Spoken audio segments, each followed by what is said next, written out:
최근 주식시장이 반등하면서 이런 의문 가진 분들 많으실 겁니다. 전염병 때문에 세계 각 나라들 셧다운하는 바람에 실물 경제 멈췄고 실업자 쏟아져 나오고 올림픽도 취소되고 원유 가격 때문에 러시아와 사우디는 싸워서 유가는 20불 아래로 내려가니 많이 하는데 왜 주가는 반등하지?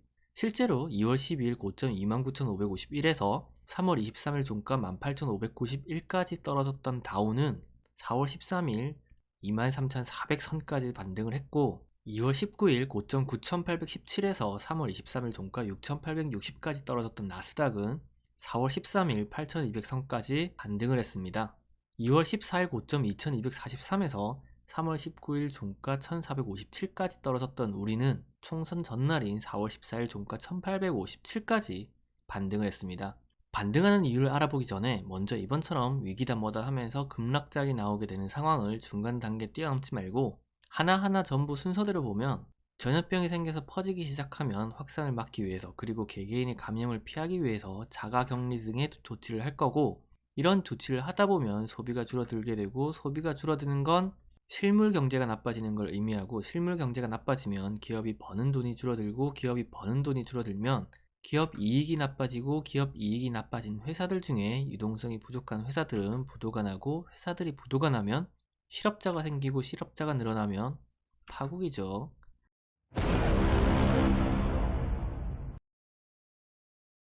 자, 이게 어떤 이유로 인해서 경제 위기가 왔을 때 예상되는 상황을 순서대로 본 겁니다. 시작의 원인이 되는 1번, 2번은 다르다 해도 결과적으로 따라오는 3번부터는 거의 같은 패턴이죠.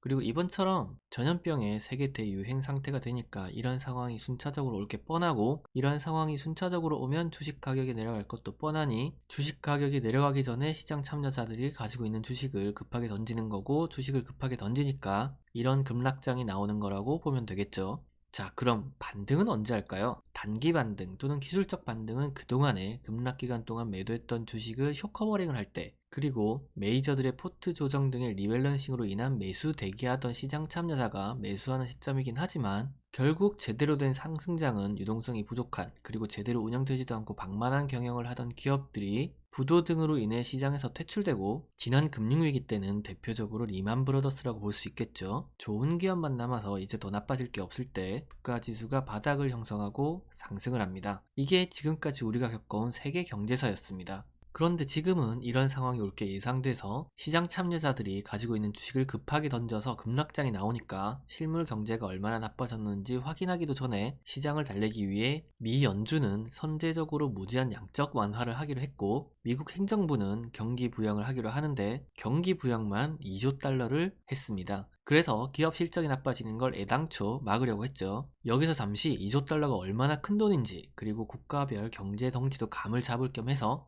국가별 GDP 순위를 1위부터 10위까지만 보면 1위는 당연히 미국입니다. 2018년 기준 20조 5천억 달러죠. 2위는 중국 13조 6천억 달러, 3위는 일본 4조 9천억 달러, 4위는 독일 3조 9천억 달러, 5위 영국 2조 8천억 달러, 6위 프랑스 2조 7천억 달러, 7위 인도 2조 7천억 달러, 8위 이탈리아 2조 달러, 9위 브라질 1조 8천억 달러, 10위는 우리나라 1조 7천억 달러입니다.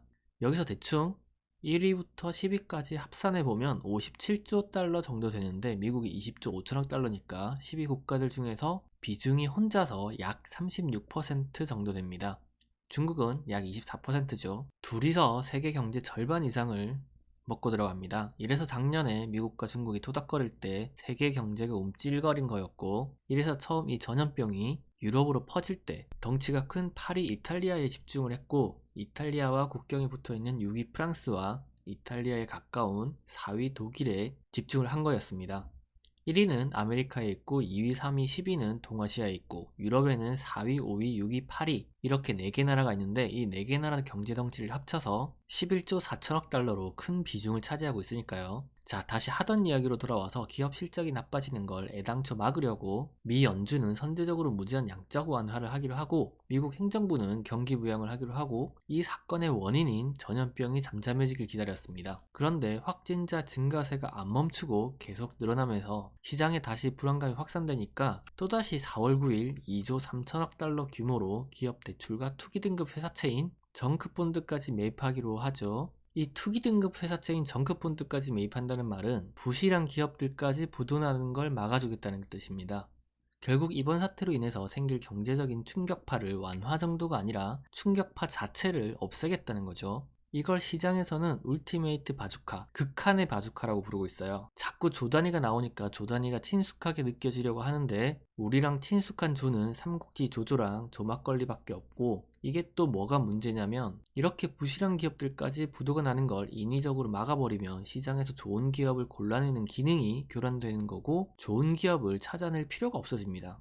안 그래도 지난 금융위기 이후 시장이 스스로 가지는 책임감이랄까 도덕심이 약해져 있었습니다.